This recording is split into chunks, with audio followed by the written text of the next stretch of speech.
Да. Ами, може тогава да започваме и както така от заглавието сте разбрали на това събитие, всъщност темата ще бъде обвиненията и ще си говорим повече за това, защо се пораждат, какви са причините за тях, дали помагат, дали не помагат и съответно какво можем да направим, ако пък искаме да не са така обвиненията голяма част от а, ежедневието ни.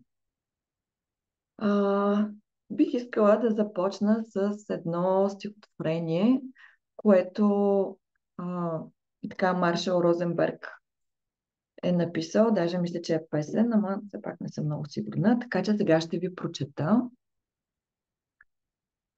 Мога да приема, когато ми казваш какво съм сторил и какво не съм. И мога да приема твоето тълкуване, но моля те, не смесвай тези две неща. Ако искаш да объркаш отношенията между нас, ще ти кажа как да го постигнеш.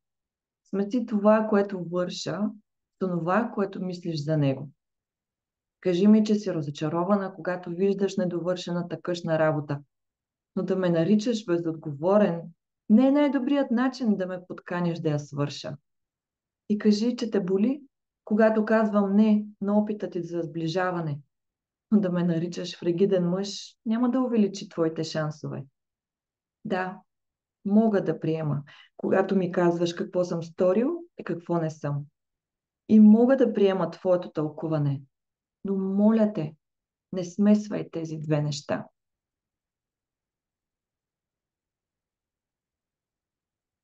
А,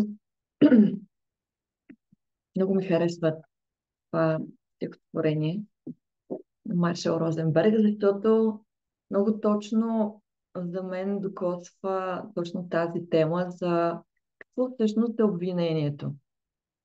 Сигурна съм, че няма човек, може би, който не му се е случвал никога в живота да чуе или пък той самия да изрази обвинение.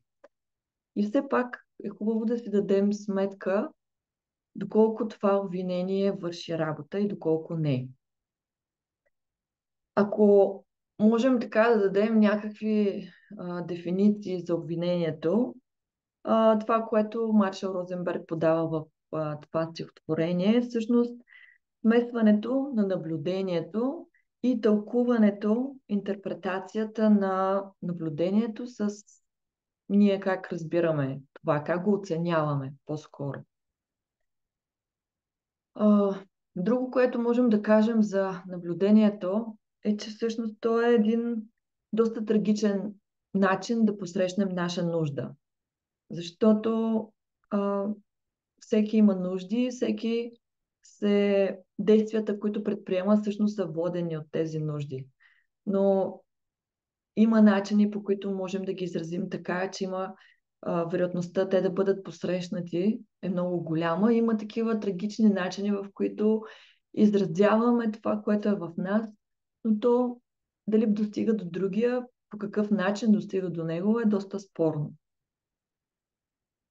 Друго, което мога да добавя е, че всъщност обвиненията са един трагичен опит да дадем сигнал на човека от среща, че нещо в конкретната ситуация, нещо има, което нас ни безпокои, нещо, което не е в синхрон с ценностите и с нуждите ни. И така погледнато, обвиненията изглеждат доста логични. Нали, нещо се случва, има някаква ситуация, тя поражда някакви чувства, има някакви нужди, които не са посрещнати или пък да, най-често не са посрещнати и ние даваме израз на това. И все пак въпросът е не просто да дадем израз, въпросът е как точно да дадем израз на това, което не е в синхрон с нас, така че да имаме максимално големи шансове човека отсреща да изпитва едно съчувствие и да иска да види какво реално се случва в нас. Защото, поне моят опит, така моите наблюдения лични и от взаимоотношенията на хората около мене, такъв, че много често, когато изразим обвинението, всъщност ние не успяваме да постигнем това, което искаме чрез него, ако то е с нападки, ако то е изразено чрез оценки, чрез лепене на етикети на другия. Даже доста често се получава точно обратното. Всъщност това сякаш затваря човека и той вече не е склонен в момента да иска да осъществи контакт с нас или пък да иска да чуе нашата гледна точка. Така че в такъв случай можем да определим обвиненията като наистина един трагичен израз. Защото те си имат своята причина и все пак не успяват точно да стигнат до тази причина, тя да бъде предадена до другия човек, така че той да може наистина да чуе и да се свърже с тази причина. Защо когато изразим оценка, критика, нападение срещу другия, всъщност това е пречка за нашите взаимоотношения? Ами, защото много често човека наистина чува критика. Сигурна съм, че може да се свържем с такива моменти, в които било то нашия партньор, наш родител, наш приятел е изразил някаква критика срещу нас. Много често, всъщност, когато чуем такава критика, такова обвинение, ние се затваряме. Ние или минаваме в нападение, в това да искаме да се защитим, или пък да искаме да причиним също болка на другия, защото често чуването на обвинение, на критика е свързано с болка. Рядко това би могло да донесе радост и щастие на някой. Така че когато чуем това нещо, или искаме да отвърнем на удара с удар, т.е. да нападнем и ние да обвиним, да кажем колко е несправедливо това, да изразим тази болка по един нападателен начин срещу другия, или другия вариант е просто да си кажем абсолютно не мога да се съглася, да се затворим и да си тръгнем. Просто да изключим ситуацията на момента. Това са често срещани варианти за реакция, когато чуем обвинение, нападение. Разбира се, това не са единствените начини, по които можем да реагираме, но много често всъщност обвинението води до това. И съответно не може да се свърши своята работа. И когато човека чуе обвинение, той, както вече казах няколко пъти, вероятността да иска да съдейства е доста малка. Слава Богу, има и друг начин, по който бихме могли да изразим нашето недоволство, притеснение или каквито чувства в нас са породени от въпросната ситуация. Бих искала да споделя сега екран с вас, за да ви представя какви са реално другите... Момент само. Така. Какъв е варианта, когато има ситуация, която със сигурност не предизвиква така приятни за изпитване чувства в нас, и това, което се поражда в нас, е силно недоволство или разочарование, или пък така тъга. Какво всъщност можем да направим? Как бихме могли да изразим това, което е живо в момента в нас, по начин, по който то да достигне до другия човек? В ненасилствената комуникация така казваме, че има 4 стъпки, които днес ще се запознаем с тях. Тук може да видите, че общо взето 4 стъпки, за които говорим, са да изразим, да видим наблюдението. Първата стъпка, да видим какво всъщност се случва, каква е ситуацията, която поражда така чувствата в нас. След като видим наблюдението, тогава идва момент да изразим своите чувства. Днес ще си говорим и за тях, за чувствата. Следващата стъпка е всъщност да минем под чувствата. Да видим какво поражда тези чувства. Така стигаме до нуждите и от нуждите вече, след като сме стигнали основата, да разберем какво наистина е важно в тази ситуация за нас, какви нужди не са били посрещнати. Тогава вече можем да минем и към следващата стъпка, как да изразим това, което ни притеснява, така че другия човек да може да чуе за какво иде реч наистина, какво се случва в нашия вътрешен живот. Преди да минем по-конкретно към самите стъпки, всъщност трябва да изясним нещо, което за мен е доста основно в ненасилствената комуникация. Обикновенно, когато говорим за чувства, сме склонни да свързваме чувствата с нещо, което някой е направил или което не е направил за нас. Тоест в обществото ни има една такава абдикация от това всеки един от нас, да поеме отговорност за собствените си чувства. Дори в езика, който използваме, много често отговорността за това как се чувстваме ние я прехвърляме на другия. С такива думи като вбесяваш ме, ядосваш ме, разочароваш ме. Тоест тук има едно буквално прехвърляне, че начина, по който аз в момента се чувствам, изцяло зависи от теб. От това, което ти правиш или това, което ти не правиш. Така, но всъщност, дали наистина това е вярно? Дали наистина човека е истинската причина за това ние как се чувстваме, или човекът или ситуацията, нали, е по-скоро активатор за това да задейства нещо в нас, което да ни подскаже, че има нужда, която не е посрещната, и оттам вече да се породят чувства. Тук е много голямата разлика за мен, и за да можем изобщо да тръгнем за това да се опитаме да изразим какво се случва с нас по един отговорен начин. Първата стъпка, дори преди изобщо да тръгнем по тези 4 стъпки: наблюдение, чувства, нужди, молба, е всъщност да поемам отговорност за това, че чувствата са си наши.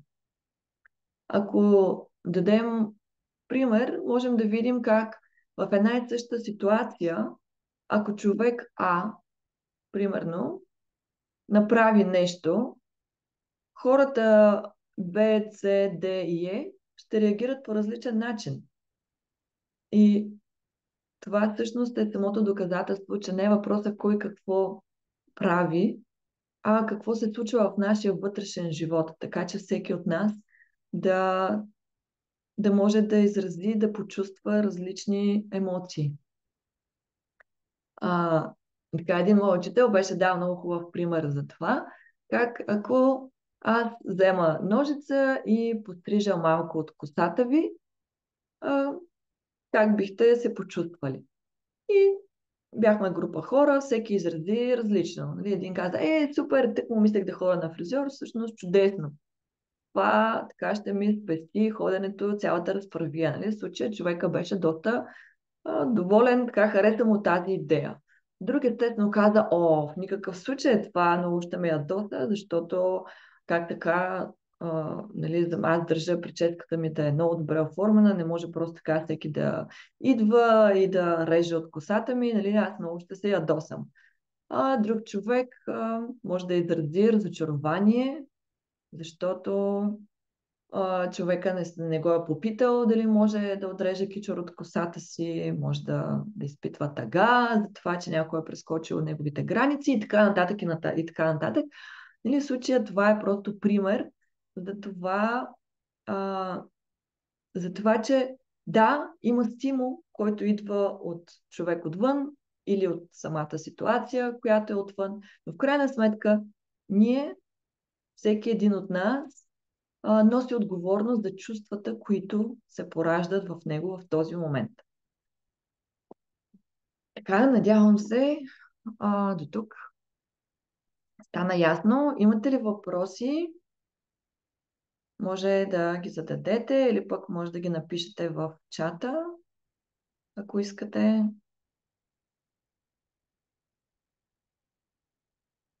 Добре, да приема, че всичко е ясно, така че можем така, да преминем към първата стъпка, която е наблюдението. Мога да дам пример, мисля, че така ще е доста по-лесно. Да кажем ситуация, ето една ситуация, в която често има напрежение в партньорските взаимоотношения и много често те са свързани с различното темпо на хората. А, Пример, единият партньор, да кажем партньор А, е направил вечеря, тъй като са се оговорили с партньор Б, че след като приключи работа в 5:30, в 6 часа партньор Б може да отиде при партньор А и да имат вечеря заедно. Тоест, те са се оговорили за една така свързваща хубава вечер в 6 часа. Да, обаче партньор Б поради една или поради друга причина, вместо в 6 часа, пристига в 6:20 и партньор А вече е доста изнервен от цялата ситуация и още виждайки партньор Б започва с обвинения, които биха могли да звучат. А, Например, ти вечно закъсняваш, изобщо не те грижа за мен. Така. В случая наблюдението е доста объркано с оценка. Когато говорим за наблюдение и първата стъпка от това да изразим какво се случва в ситуацията е точно това, да изкажем наблюдението от ситуацията, можем да опишем ситуацията, да си я представим, все едно описваме снимка. Когато имаме снимка, там трудно може да има оценка на тази снимка. Нали? Обикновено описваме така доста обрано от към наши преценки, интерпретации, оценки. Друг начин, по който можем да опишем, е ако използваме сетивата. Например, когато виждам, че правиш нещо или когато чувам да казваш конкретни думи. В нашия случай, в нашата ситуация, примера, който дадох с така партньора, който е много нападателен спрямо партньор Б, който се е върнал 20 минути по-късно идва от срещата, тогава наблюдението би могло да се опише така, ако искаме да бъде лишено от оценка. Когато виждам, че закъсняваш, че идваш 20 минути по-късно след нашата уговорка. Нали? До тук няма никаква оценка. Това е което реално се случва. Партньор Б пристига 20 минути след като са се оговорили. Какво ни помага, когато казваме наблюдение и не го свързваме с оценка?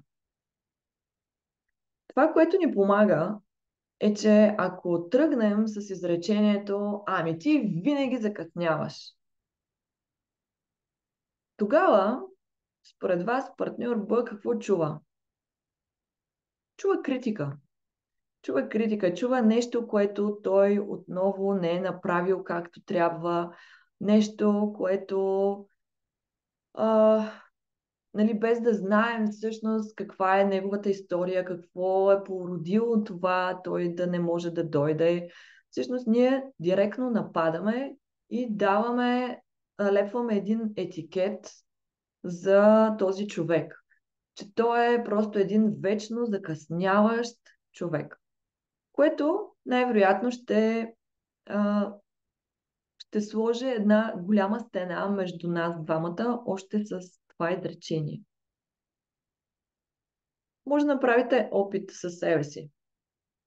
Така, представете си, че партньор, без значение дали е приятел, дали е роднина, дали е съпруг, съпруга, нали, тръгне с вас с тези думи. Оф, ти вечно закъсняваш. Наблюдавайте в момента какво се случва в вас. Има ли някакво стягане, няма ли разширяване, може би пък някои успяват да останат неутрални към това. Но на мен лично, дори когато аз ги казвам тези думи, просто усещам наистина едно стягане в мен и така леко се въздигат едни сили в мен, които искат да възроптаят на тази оценка, защото аз смятам, че това за мен не е вярно. Така. Нека пробваме да видим какво се случва, когато обаче кажем, ами, когато видя, че идваш 20 минути по-късно от уговорката, която имаме с теб. Естествено, не е въпросът само до думите, които казваме. Разбира се, че и до енергията, и до намерението, но все пак, според мен, в във втория начин, по който се изразяваме, вероятността другия човек да иска да чуе какво е продължението на това изречение е доста по-голямо, отколкото в първия случай. След като сме изразили наблюдение, в случая с това наблюдение, че човека закъснява 20 минути, идва момента, в който можем да изразим какви са нашите чувства. Чувствата всички ние ги усещаме, знаем, все в някакъв момент от живота сме ги изпитвали. Обикновено така в обществото като цяло се приема, че има приятни чувства и неприятни чувства. В ненасилствената комуникация, съжалявам, по-скоро разглеждаме чувствата като чувства, когато нуждите са посрещнати и чувства, когато нуждите не са посрещнати.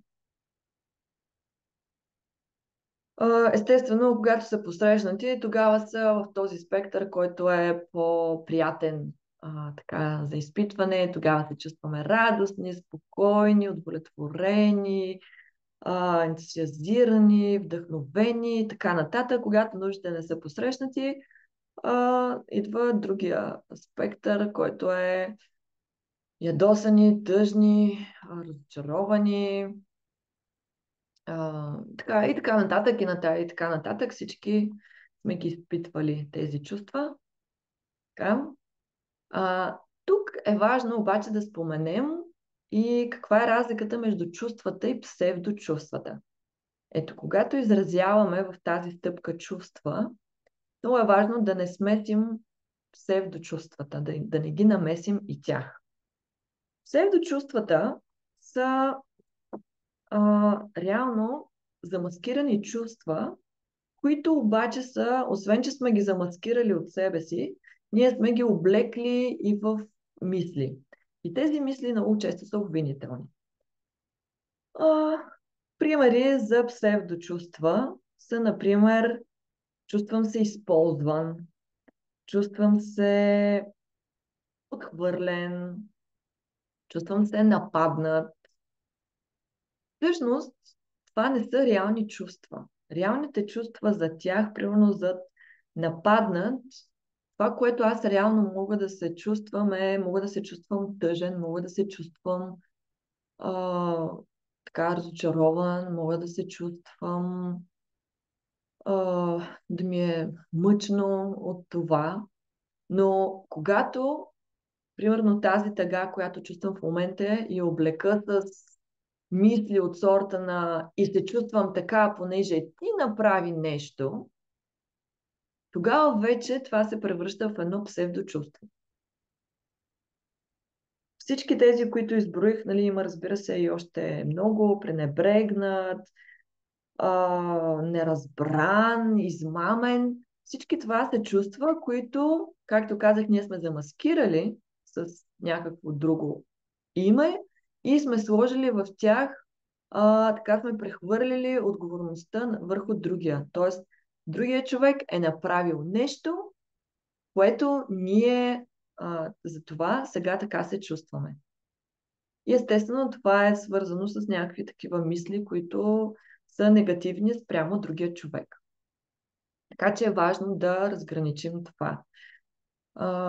Защо? Защото поради същата причина. Когато използваме псевдочувства, това моментално поражда затваряне или пък желание за контратака от другия човек. Защото реално това пречи да се свърже с нас, защото ние самите не сме се свързали с това какво е истинското чувство с нас и няма как да очакваме и другия човек да разбере, ако ние самите не сме почувствали, не сме се свързали. Така че в примера, който имаме с ситуацията, в която партньор Б се връща 20 минути по-късно, тогава, след като сме изразили наблюдението, тогава е момент да кажем как всъщност се чувстваме. Как може да се чувстваме от това? Как може да чувстваме от това, че човек идва 20 минути по-късно, приемаме, че ние сме се подготвили за тази вечеря, отделили сме много време, отделили сме енергия да приготвим всичкото. Така и в един момент обаче другия човек пристига 20 минути. Ами по-късно. Аз най-вероятно в тази ситуация бих се чувствала доста раздразнена. Сигурно бих се чувствала така тъжна. Да. Ако се спра на тези две чувства, тогава, след като съм изразила наблюдението, че когато човекът пристига 20 минути по-късно след нашата уговорка, това ме кара да се чувствам тъжна и раздразнена. Ето, изразяваме нещо много чисто, просто, без да нападаме, без другия човек да чува обвинение, а просто разбира какво се случва в нас. След като сме изразили чувствата, идва момента за изразяването и на нуждите. Защото чувствата сами по себе си не предполагат нищо. Те са просто сигнал за това, че нещо се случва в нас. Нали, нещо се променя. Чувствата са енергия. Някаква енергия се променя в нас. Но така, тази енергия откъде е провокирана, откъде идва, всъщност идва от нуждите. Защото за всяко чувство се крие нужда. Каква може да бъде моята нужда в случая? Ето тук така виждаме, че нуждите са универсални. Всеки един от нас ги изпитва, ги има. Нуждите обикновено са абстрактни и много хора могат да посрещнат една наша нужда. Не е обвързана нуждата с един единствен човек. В нашия случай нуждата, която аз мога да имам, е, например, нужда от значимост, нужда от смисъл, т.е. Да не стоя 20 минути просто така да чакам, а имам нужда да си прекарам времето смислено. Тези 20 минути да не са просто похабени 20 минути от живота ми, нали, те да имат смисъл тези минути. Най-вероятно в този случай сигурно имам нужда и от споделеност, защото ние сме се оговорили с този човек как ще имаме вечеря заедно, как ще прекараме време заедно, тази нужда от споделеност да бъда точно с човек, с когото мога да си прекарам добре времето.